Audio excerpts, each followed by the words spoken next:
What's up, everybody? Pastor Scott here with a video on what is love. It is a question that was Googled 5 million times a month in 2020. So we're gonna take some time to just talk about some of the ins and outs of it. There's gonna be several videos.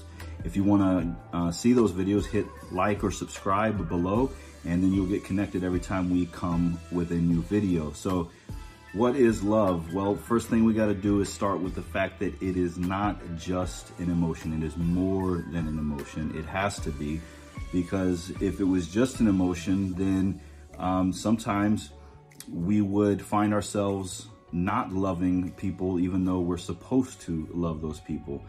And the feeling of love can be fleeting, and we often confuse those beginning stages of a new relationship with the euphoria, the newness of getting to know someone as what love is. And that is a kind of love. It's a part of love, but the true deeper love, the one that I think we're all looking for, the one that we want to know more about, is a decision.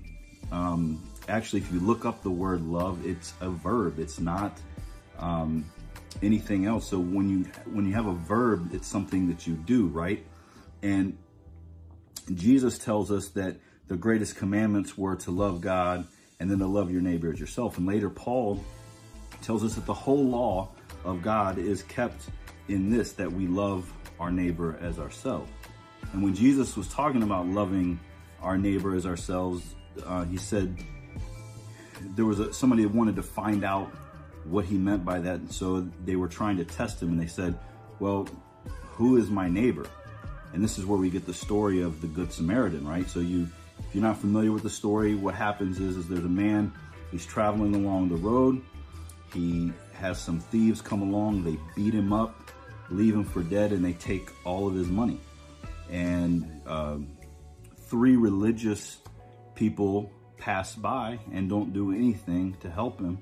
And finally, a Samaritan, who to the Jews were the lowest of low, they were racially discriminated against and not thought well of for a variety of reasons that we're not going to get into in this video, but they were not well liked by the Jews. So this is why Jesus uses the Samaritan as an example. And the Samaritan stops, he tends to the man's wounds, he puts him on his donkey and takes him to an inn and pays for his stay.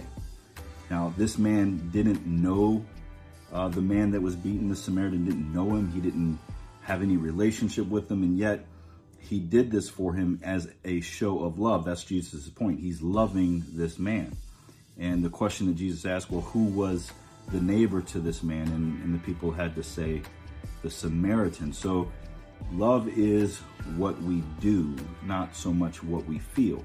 And I'm not knocking the feeling part of it. Hopefully you have those feelings, and in relationships in particular, there'll be times when it's really strong of an emotion, and there'll be other times that it won't. And you just have to make the decision that you're going to love the person you're with regardless of how you feel in that particular moment. And so it's a way of living, it's a behavior. That's what love is. And I know, particularly in this day and age, we're often worried about being fake, right? Like if I just act loving towards someone that I don't really like, that I don't really care about, then am I being real? And the only thing I can say to that is that being real is more of an excuse to behave just the way that I want rather than what's good for others. And so if you want to be real, if you want to be genuine, then be loving towards people, even when you don't like them, even when they're not so nice. I mean, you want people to change, you love them. Of all the things that I've had people deal with me on that they didn't like about me, that they complained about me, the best way that I've ever been changed is by the people who loved me into change, rather than those who shamed me or made me feel less than or whatever. So if you want to change somebody, get to know them, love them. A simple act of kindness can go a long way towards people who are hurting. So my admonishment to us all is to not think of love as simply an emotion. It is more than an emotion. It is a way of life. And if we can get that idea down, then we start to understand that what I do to others is a reflection of how I love people. And as Christians particularly, this is what we're called to do above all else. So we will have some more videos on this coming up this week. We're going to talk about sexual relationships. We're going to talk about how family relationships are supposed to work and things of that nature. So if you want to hear more about this topic on what is love, there'll be some more videos. Like and subscribe, whether you're on Facebook or YouTube. You can also download our app. We have an app on the Google Play Store and on iTunes. So thank you for your time, and we will see you next time.